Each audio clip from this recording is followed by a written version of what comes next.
మిత్రపక్ష నాయకులు అందులో లల్లు ప్రసాద్ యాదవ్ కుటుంబం, గట్టి దొంగ కుటుంబము, మిత్రపక్షాలు కలిసి మోడీకి భార్య పిల్లలు లేరు అని చెప్పానంటే మోడీ గారు భార్య పిల్లలను వదిలిపెట్టి చిన్నప్పుడే దేశ సేవ కోసం నేను పోతున్నా అని చెప్పి తల్లి చెప్పి బయటికి వెళ్ళిండు.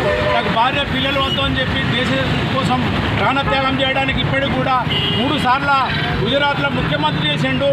మన భారతదేశంలో 2 సార్లు ప్రధానమంత్రి చేసి మళ్ళీ 3వసారి కూడా ప్రధానమంత్రి కాబోతున్నాడు. 400 సీట్లు ఎంపీ సీట్లు బీజేపీ గెలుస్తున్నాయి అని చెప్పని మిత్రపక్షాల నాయకులు ఓర్చుకోలేక మోడీ గారిని అనడం దానికి మోడీ గారికి 28 రాష్ట్రాలల్లో ప్రజలు, నా దేవుళ్ళు, రైతులు, మహిళలు అంతా నా బిడ్డలే, నేను దేశ సేవగా అంటామని చెప్పారని మోడీ గారు తన తల్లి చనిపోయినప్పుడు కూడా ఒకే రోజు దహన సంస్కారం చేసి సామాన్యంగా మామూలుగా చేసి వచ్చి వాళ్ళ ప్రజల కోసం 18 గంటలు ఇలా ఏ రూపాయి ఆశించకుండా కష్టపడుతుందంటే భారతదేశంలో ప్రధానమంత్రి ఒక మోడీ గారి కోసం ప్రజలు ఎదురు చూస్తారు. మళ్ళొకసారి భారత ప్రధాని చేయాలని చెప్పని ప్రతి నాయకుడు ప్రతి ప్రజలలో వచ్చింది మోడీ కావాలి ప్రధానమంత్రి అని చెప్పారని. ఏ నాయకుడు ప్రధానమంత్రి కాంగ్రెస్, లెఫ్ట్, ఎన్డీఏ ఉన్నా కానీ ఈ దేశాన్ని నమ్ముతారు, రాష్ట్రాన్ని నమ్ముతారు అని చెప్పారని ప్రజలందరూ ఎదురు చూస్తున్నారు. మోడీ ఈ ప్రజలంతా నా సొంత కుటుంబం అని చెప్పారని మేమందరం కలిసి ఇక్కడ చేయడం జరుగుతుంది. మిత్రపక్షాలు ఖబర్దార్, ఎన్డీఏ ఖబర్దార్ అని చెప్తున్నాం. అలాంటి లల్లు ప్రసాద్ యాదవ్ ఒక గడ్డి దొంగ అరెస్ట్ అయి జైలుకు పోయినటువంటి ముఖ్యమంత్రులు సిగ్గుమానం లేకుండా మాట్లాడారు కాబట్టి మా మోడీకి ప్రజలంతా దేవుళ్ళ లెక్క బిడ్డల్లాగా చూసుకుంటున్నారు కాబట్టి దానికి నిరసన తెలియజేస్తున్నాం. కూటమిలోని ప్రతిపక్ష నాయకులు ఈరోజు మోడీ గారికి కుటుంబం లేదని చెప్తున్నారు.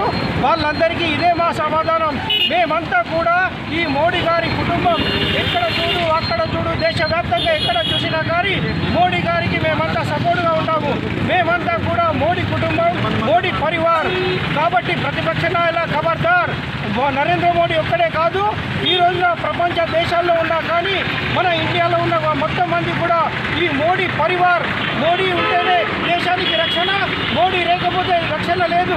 కాబట్టి మనమందరం కూడా దేశానికి ఏం చేశామని కాకుండా దేశానికి నేనేం చేశాననే ఉద్దేశంతో ముందుకు వచ్చినట్టు నరేంద్ర మోడీ గారిని ఆశీర్వదిస్తూ మరొక్కసారి 400 సీట్ల మెజార్టీతోటి అత్యధిక మెజార్టీ గెలిపించి భారత ప్రభుత్వాన్ని బీజేపీగా అప్పచెప్పాలని భారత ప్రజలను కోరుతున్నాము. భారత్ మాతాకి జై మోడీ, జై మోడీ. झूठा गठबंधन INDA దొంగ కూటమి ఈరోజు మోదీ గారికి కుటుంబమే లేదనడం సిగ్గుచేటు.